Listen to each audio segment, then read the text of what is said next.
कक्षा छठवीं पाठ एक अभियान गीत। बच्चों, आइए हम पाठ अभियान गीत में आए हुए कुछ कठिन शब्दों के अर्थों को समझते हैं। आप जानते हैं, शब्दार्थ से शब्दों के अर्थ का बोध होता है।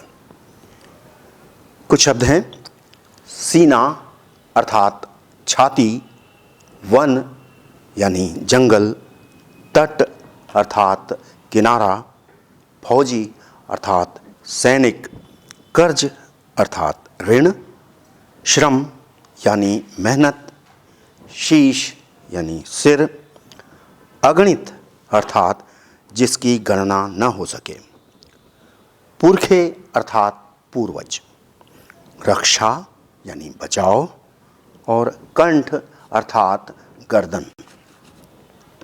अब हम कुछ विलोम शब्दों को देखते हैं। किसी शब्द का विपरीत, उल्टा अथवा विरोधी अर्थ देने वाला शब्द विलोम शब्द कहलाता है। कुछ शब्द हैं विवेक, इसका अविवेक, धर्म, इसका अधर्म, एहसान का कृतज्ञता या एहसान फरामोशी, समता का असमता। कुछ वाक्य में प्रयोगों को देखें। दो शब्द हैं, इनका हम वाक्य में प्रयोग करके देखते हैं। ये शब्द हैं, पहला बलिदान और दूसरा कर्ज। बलिदान, मातृभूमि के लिए बलिदान देने वाले फौजी शहीद कहलाते हैं। दूसरा कर्ज, बच्चे अपने माता पिता के कर्ज को कभी नहीं चुका सकते। कुछ पर्यायवाची शब्दों को भी देख लें।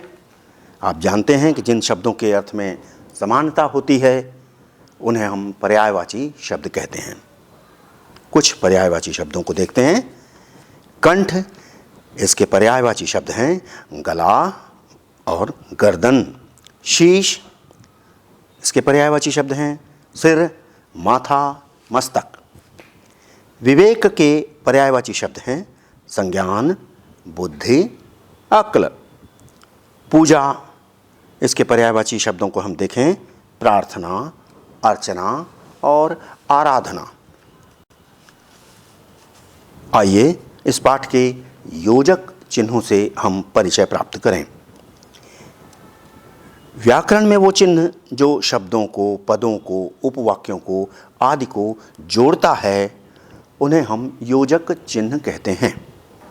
ये दो शब्दों के बीच लगाया जाता है। जैसे वीरत्व, विवेक, इन दोनों शब्दों के बीच में एक योजक चिन्ह है। अन्न जल, अन्न और जल के बीच योजक शब्द है। ममता, समता, ममता और समता के बीच एक योजक चिन्ह लगेगा। दाल रोटी, दाल और रोटी के बीच एक योजक चिन्ह लगेगा। देशभक्ति, देश और भक्ति के बीच। फल फूल, फल और फूल के बीच। अमर प्रेम, अमर और प्रेम के बीच। पुस्तक कापी, पुस्तक और कापी के बीच। माता पिता, माता और पिता के बीच। अब हम आते हैं मुहावरों पर।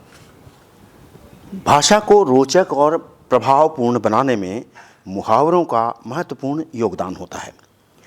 इनके प्रयोग से भाषा सरस और सशक्त हो जाती है। तो ऐसे ही कुछ मुहावरे हम देखते हैं जो इस पाठ के हैं। कमर कसना अर्थात तैयार होना। इसका प्रयोग है, सुभाष चंद्र बोस ने कहा, प्यारे वीरों, अगर देश को आज़ाद कराना है तो कमर कस लो। कफन बांध कर चलना यानी मौत से न घबराना।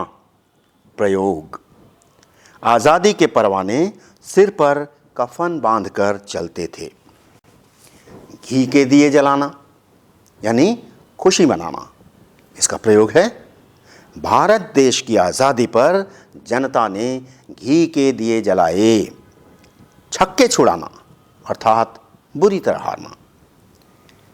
प्रयोग है, कारगिल युद्ध में भारत ने पाकिस्तान के छक्के छुड़ा दिए। दांतों तले उंगली दबाना अर्थात चकित हो जाना। इसका प्रयोग है झांसी की रानी की वीरता की गाथा सुनकर विदेशी भी दांतों तले उंगली दबा लेते हैं। तो यह है दांतों तले उंगली दबाना का प्रयोग। दांत खट्टे करना अर्थात हराना या नीचा दिखाना।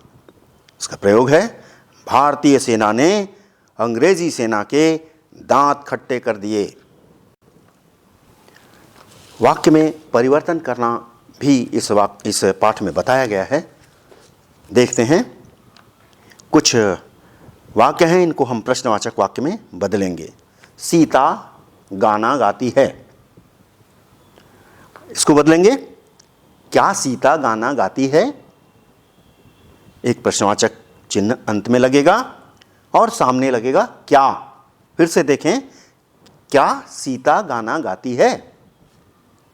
ताजमहल अद्वितीय है, एक दूसरा उदाहरण है ये। इसको प्रश्नवाचक चिन्ह लगाते हुए हम बदलेंगे प्रश्नवाचक में। तो कैसे बदलेगा, क्या ताजमहल अद्वितीय है, सामने लगेगा क्या और अंत में प्रश्नवाचक चिन्ह।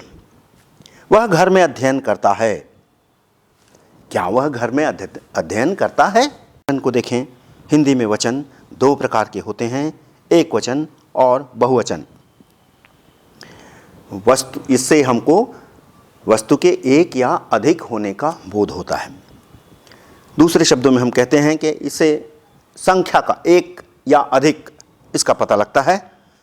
तो वचन का प्रभाव संज्ञा पर, सर्वनाम पर, विशेषण पर और क्रिया पर भी पड़ता है।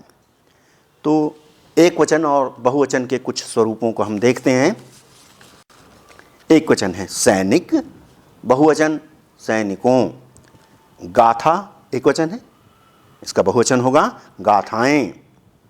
एहसान एहसानों, कंठ कंठों, रजकण रजकणों, खेल खेलों, वर्ग वर्गों, जाति जातियों, धर्म धर्मों, भाषा भाषाएं, मैदान मैदानों।